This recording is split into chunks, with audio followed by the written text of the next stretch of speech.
Dito nga ay napakaganda na naman ng panahon kung kaya't ako ay nagdesisyon na naman na mangisda kasi nga sayang naman yung panahon na napakakalma at dito ay nandito pa lang ako sa tabi pero sumisisid na ako dito ng mga gagamitin ko sa aking pamamalakaya ngayong umaga. Mga bato nga pala ang sinisisid ko dito na siyang gagamitin na pampalubog sa ating pamalakaya ngayong umaga.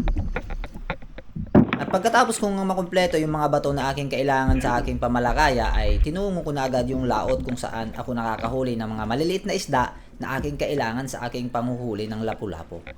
Dito nga ay inahanda ko na ang pain para makapaghulog na tayo at makahuli na tayo ng mga maliliit na isda na ating kailangan ngayong umaga. Bago nga pala ako maghulog ay sinisilip ko muna yung ilalim, tinitingnan ko talaga yung mga isda doon sa ilalim para sigurado yung paghuhulugan natin na talaga namang nandun yung isda na target nating hulihin.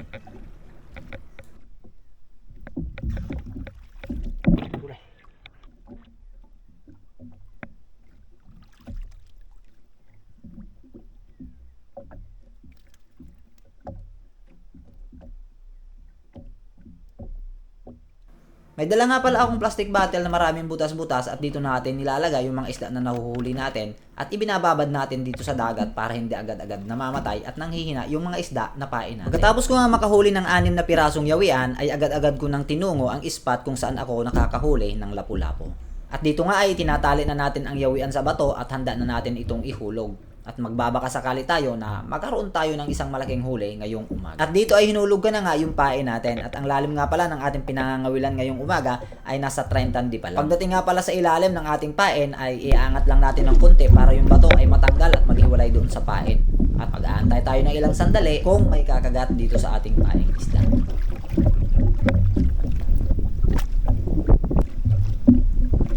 Nararamdaman natin yung isda doon sa ilalim, yung pain, kasi gumagalaw siya. Once na parang nagramdam mo parang tumatakbo na yung pain, meaning may lumalapit na sa kanya. Kaya dapat doon tayo naghahanda kasi possible na kagatin yun. Kaya nga siya nagpupumilit na lumayo dahil sinusundan na siya ng mga predator na nandoon sa ilalim. At pagkatapos nga ng 5 minuto na aking paghantay ay ito na yung nangyari. Biglang naramdaman ko na may humatak ng napakalakas na isda doon sa aking nylon. At ito nga ang nangyari. Dito nga ay pinupulupot ko pa sa kamay ang nylon na gamit natin kasi napakadulas nga at napakalakas din ng isda doon sa ilalim. Ang gamit ko nga palang nylon dito ay ang Dolphin brand. Maaasahan sa tibay, tatag, Dolphin brand.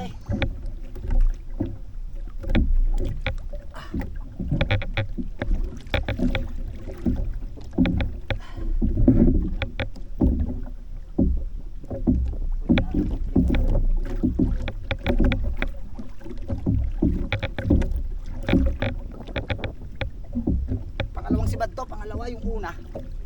Sabitan. Yung gamit natin na yung kanina pain ha. Sakit. Grabe ang dulas ng line.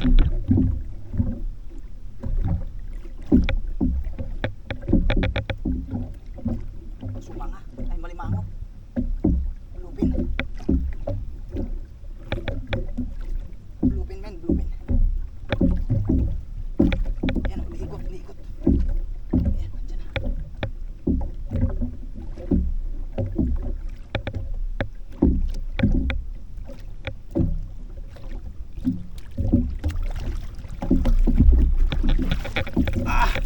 Thank you Lord. Bluefin tribale. Whew. Wangat na yung kawel. Aga. Muntik na. Kaya palang lakas. At sa ating paghulog nga ay hindi lapu-lapu ang nakakita doon sa ating pain. Kung hindi, itong bluefin trubale o kung tawagin dito sa amin ay malimango. Isa rin ito sa predator na talaga namang kumakain sa ganitong klase ng pamalakaya. Isdang hindi basta-basta ang kanyang lakas. Napakalakas ng isdang ito kung kaya nakikita nyo naman kanina na talagang ipinupulupot ko pa sa kamay para hindi talaga siya makatakbo at talagang hindi siya makahatak sa atin ng line. Tagal-tagal pa yung hook natin. Bigay na.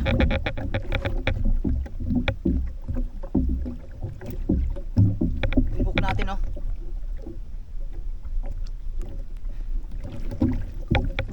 Ulatay.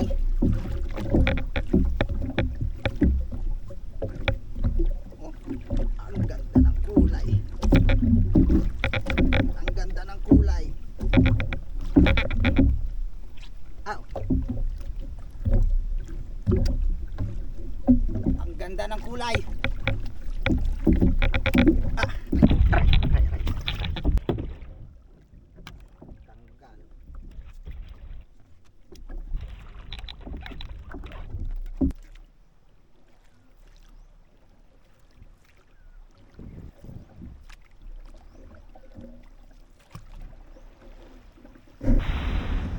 Ang isda nga pala na huli natin ngayon ay binenta natin kay Bino. Yung bangka na nasa likod ko, siya ang bumili ng isda. Isa rin sa mga kasamahan natin ditong fisherman dito sa lugar na ito. At dito nga ay tinuloy ko na doon sa timbangan. Tingnan natin kung ilang kilo ang aabutin ng ating isda ngayong umaga. Hinggain ko lang ako mayat. Hinggain kiluhan. Halay.